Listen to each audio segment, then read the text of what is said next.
Վարչապետ Նիկոլ Փաշինյանը հոկտեմբերի 8-ից 9 աշխատանքային այցով կգտնվի Բելգիայի թագավորությունում Բրյուսելում, վարչապետը կմասնակցի համաշխարհային դարպասներ միջազգային երկրորդ համաժողովին։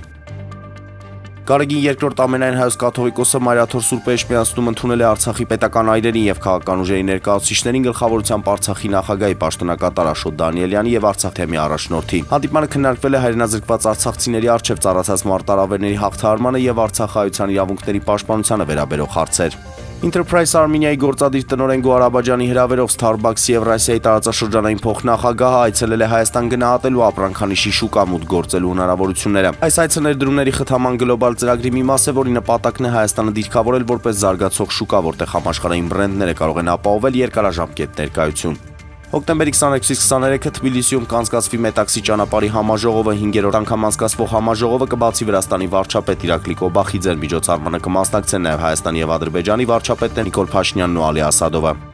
Ֆրանսիայի առացող վարչապետ Սեբաստիան Լեկորնյուն վերջին ջանքերն է գործադրում մրցակից կուսակցությունների համախմբման ուղղությամբ նպատակ ունենալով համաձայնության հասնել 2025 թվականի բյուջեի շուրջ եւ կանխել արտահերթ ընտրությունների վտանգը։ Նախագահ Էմանուել Մակրոնը խնդրել է Լեկորնյունին մնալ պաշտոնակատար եւ փորձել գտնել այնպիսի կոմպրոմիս, որը կօգնի կայունացնել կառավարությունը։